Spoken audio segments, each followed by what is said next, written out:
plaisir d'introduire une mission sur la santé des sols et l'alimentation. Donc, je vais partager mon écran. J'ai le plaisir de vous présenter cette mission. Alors, qu'est-ce que c'est qu'une mission?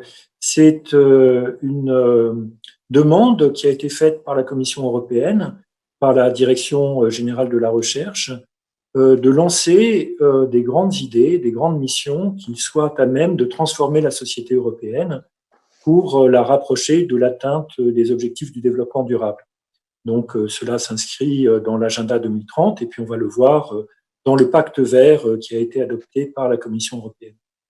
Donc, plusieurs domaines de mission ont été proposés, assez longuement débattus avec les États membres, avec le Parlement européen, et en particulier une mission sur les sols et l'alimentation a été définie comme un domaine dans lequel il faudrait effectivement inscrire une mission. Donc nous avons travaillé pour définir ce que pourrait être cette mission, et vous voyez ici un titre traduit librement, Caring for Soil is Caring for Life. Donc prendre soin des sols, c'est prendre soin de la vie, avec cet objectif qui ressort de la mission, 75% de sols européens en bonne santé d'ici à 2030 pour atteindre une alimentation saine et des objectifs pour la nature, le climat et les hommes. Donc, c'est une traduction un petit peu littérale du texte en anglais. Alors, ça a été élaboré sous la présidence d'un ancien ministre de l'Agriculture néerlandais, Kees Verman, et avec une série de collègues représentatifs de, bien sûr, plusieurs pays européens, mais aussi finalement de plusieurs professions liées au sol, liées à l'agriculture, liées à la forêt, liées à l'alimentation, ou encore au recyclage des déchets. Un certain nombre de scientifiques, mais il n'y avait pas du tout que des scientifiques, on avait aussi un agriculteur, par exemple. Donc on a commencé à travailler avec le bénéfice d'un atelier de réflexion prospective, bien sûr avec les idées des membres. On a réfléchi à des indicateurs, on va y revenir, à des objectifs de la mission et finalement en quoi ce que l'on proposait satisfaisait à ce que souhaite la Commission pour ces missions. Donc je n'ai pas besoin de vous convaincre de l'importance des sols, bien sûr. Donc ce que je vais vous rappeler, c'est sous forme de truisme. Les sols sains sont à la base d'une alimentation saine et nutritive. Ils délivrent un ensemble de fonctions écosystémiques vitales et interconnectées. Le sol est une ressource rare, non renouvelable.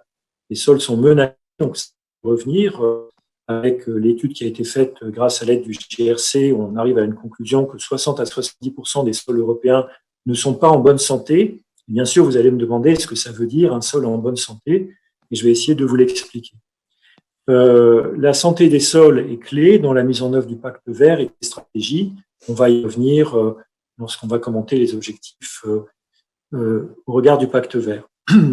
Donc tout d'abord, ce concept de santé des sols, vous l'avez certainement rencontré. Il est présent surtout dans le monde anglo-saxon et finalement, il élargit un certain nombre de choses que l'on connaît lorsqu'on discute des sols.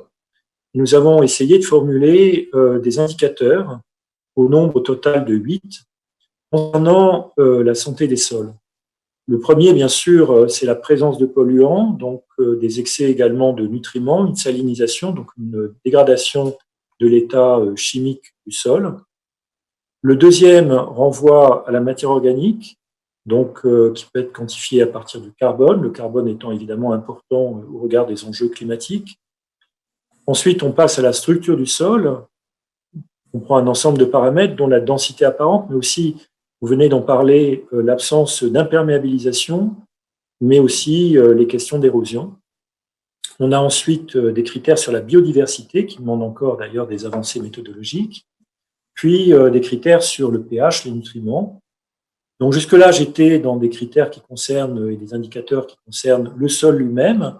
Et si on élargit un peu le regard, on va parler de la couverture végétale. Quelle est la durée de couverture des sols, puisqu'un sol qui est laissé à nu, c'est en général un sol qui va se dégrader. Comment le sol s'intègre dans un paysage qui a une certaine diversité d'éléments, qui va affecter, par exemple, les transports d'eau, va affecter la biodiversité, l'érosion. Quelle est la surface en forêt et autres aires boisées, puisque cela joue aussi finalement sur la régénération de l'écosystème, aussi du sol. Et on voit que la santé des sols doit être qualifiée au regard du sol considéré. Vous n'avez pas évidemment les mêmes critères pour le pH ou pour la densité en fonction du type de sol. Donc cela demande des analyses complémentaires, bien sûr, et on peut dire qu'il y a encore pas mal de travail pour définir pour chacun de ces indicateurs des seuils, pour définir aussi comment ces indicateurs peuvent être intégrés dans une mesure globale de la santé des sols. Je reviens maintenant sur l'état actuel de la santé des sols dans l'Union européenne. On observe donc que la dégradation des sols est largement répandue au sein du territoire de l'Union. Pratiquement tous les sols sont sous pression, même indirecte, du fait de la pollution atmosphérique, du changement climatique. Et puis, on voit que de l'ordre d'un quart à un tiers des sols sont en train de perdre du carbone, de recevoir plus de nutriments que nécessaire, ce qui renvoie aux enjeux de l'eutrophisation, de s'éroder, d'être tassés, de souffrir de salinisation. Et souvent, ces pressions s'exercent de manière combinée, en majorité sur des terres agricoles. Il y a également 30% de sols non agricoles qui s'érodent à des niveaux non durables.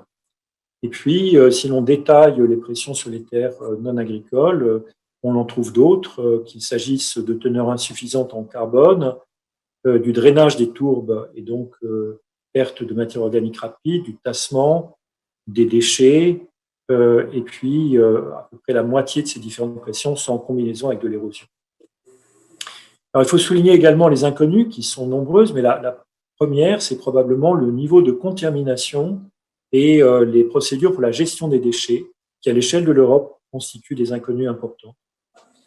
Donc, au total, chiffrage grâce à l'aide du GRC, du Centre commun de recherche de la Commission, on a 60 à 70% des sols en mauvaise santé et une part supplémentaire mal connue du fait de pollutions qui ne sont pas bien quantifiées. Alors, revenons sur la pertinence de la mission pour les politiques publiques. On doit tout d'abord inscrire cette mission au regard des objectifs du développement durable. On n'a pas le temps de rentrer dans les détails, mais bien sûr, c'est pertinent pour toute une série d'objectifs. Il s'agisse de la vie sur Terre, l'objectif 15, avec le critère 15.3 sur le carbone du sol, qu'il s'agisse de zéro hunger, donc le fait de mettre fin à la sous-nutrition, grâce à une production suffisante au niveau agricole, et puis tous les enjeux sur l'eau, par exemple, ou encore des enjeux sur le climat, bien sûr. Bon, donc, c'est très pertinent au niveau international.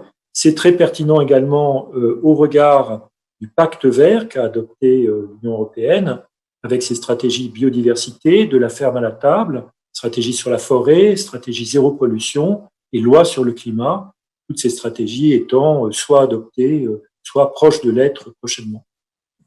Il y a d'autres politiques de l'Union européenne qui sont assez centrales. Évidemment, la politique agricole commune. On pourrait avoir le temps de faire une longue discussion des liens entre le pacte vert et la politique agricole commune. C'est tout de même encore une inconnue. La bioéconomie circulaire, la directive cadre sur l'eau. Et vous savez que la Commission commence à réfléchir à nouveau à une directive cadre sur les sols. Donc, la santé des sols, elle s'inscrit finalement au centre de ces enjeux, et puis même d'autres, comme les services culturels liés au paysage. Voilà, donc l'urgence à agir, encore une fois, je n'ai sans doute pas besoin de vous convaincre, mais quelques points complémentaires. 2,8 millions de sites contaminés qui sont seulement pas toujours inventoriés. Vous m'excuserez, je réalise que la version que j'ai prise contient encore beaucoup de coquilles. J'aurais dû prendre une version plus récente où les fautes d'orthographe avaient été éliminées. Enfin, c'est pas grave. Je crois que ça reste lisible. 65 à 75% des sols agricoles avec des apports de nutriments à des niveaux qui entraînent des risques d'eutrophisation des sols et de l'eau, affectant aussi la biodiversité, donc la vie aquatique. Et puis, les sols agricoles qui perdent du carbone à un taux excessif, notamment les tourbières qui sont drainées, les niveaux d'érosion non soutenables et les coûts associés à la dégradation des sols dans un rapport qui a été fait par la Cour des comptes européenne, si on peut le dire ainsi, les auditeurs européens, eh bien, ces coûts associés excèdent 50 milliards d'euros par an. Enfin, il faut souligner les menaces liées au changement climatique, menaces très directes puisqu'on voit bien que les sols vont se dégrader beaucoup plus rapidement, par exemple avec des précipitations intenses, avec des vagues de chaleur et des sécheresses qui suppriment la couverture végétale et qui exposent les sols à des risques accrus. Bon, donc la vision, c'est de restaurer des terres qui sont dégradées, 50% des terres dégradées, de conserver les stocks de carbone lorsqu'ils sont élevés dans les forêts, dans les tourbières, dans les prairies, de les restaurer lorsqu'ils sont faibles, en les augmentant, c'est une référence au 4 pour 1000, de 0,1 à 0,4% par an, donc surtout dans les sols cultivés, d'atteindre zéro artificialisation nette et une augmentation du coup de la réutilisation des sols urbains pour le développement urbain, en ayant une accélération de ce taux de réutilisation, réduire la pollution, restaurer les sites non pollués, prévenir l'érosion, augmenter la qualité de l'habitat, la biodiversité, et, point qui me semble très important, réduire l'empreinte de la consommation par les citoyens européens sur la dégradation des sols à l'extérieur de l'Union. Lorsque vous regardez nos importations, nous avons une partie de nos importations qui sont associées à une déforestation, d'autres qui proviennent de systèmes agricoles où les sols sont fortement dégradés. Il faudrait donc agir également de ce point de vue sur l'empreinte qu'a l'Union européenne à l'extérieur, notamment avec le continent africain. Donc, en quoi consiste la mission ? Eh bien, elle a des briques de base, un programme de recherche et d'innovation qui est nécessairement transdisciplinaire, donc construit avec les acteurs, avec également un apport important des sciences humaines et sociales. L'idée que l'on puisse accélérer les transitions avec ce qu'on appelle des laboratoires vivants, des fermes phares, autrement dit des lieux de co-création de connaissances et de tests de solutions. La priorité qui sera donnée à la création d'indicateurs de la santé des sols et la nécessité d'un programme robuste de surveillance des sols. Claire pilote le JP-Sol, le programme européen sur les sols, qui notamment est très impliqué là-dedans. Et la Commission a annoncé la création d'un observatoire sur les sols qui va aussi reprendre tous ces données. La communication, l'engagement des citoyens.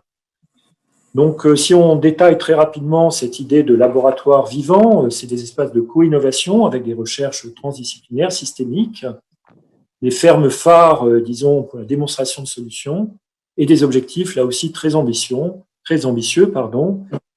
finalement, d'avoir ces systèmes dans chaque région en Europe. On voit bien que tout ceci ne peut aboutir s'il n'y a pas des réformes des politiques publiques importantes, alors au niveau européen, mais sans doute aussi au niveau national, voire dans des initiatives régionales. La question de la PAC est tout de même assez centrale. Il y a des questions sur l'économie circulaire également. Mais ça ne suffit pas, il faut changer les mécanismes qui permettent aux consommateurs de faire des choix. On peut penser à des labels, on peut penser à différentes choses dans ce domaine. Il faut sans doute aussi changer les incitations économiques et avoir, c'est important, des services de conseil indépendants et des plateformes d'information qui peuvent mutualiser toutes les données. Donc on peut imaginer que la santé des sols soit le point de départ d'innovation plus large dans la chaîne agroalimentaire, que l'on ait un renforcement des services écosystémiques des sols grâce à des changements dans les pratiques agricoles, forestières, industrielles, et que l'on ait, dans le cadre de la bioéconomie, une production primaire qui soit plus résiliente, plus saine. Ça passe par une prise de conscience accrue des consommateurs, du rôle des citoyens, et encore une fois, il nous faut réduire l'empreinte globale. Voilà, alors là, je vais passer parce que, en fait, on ne sait pas très bien, pour être très honnête avec vous.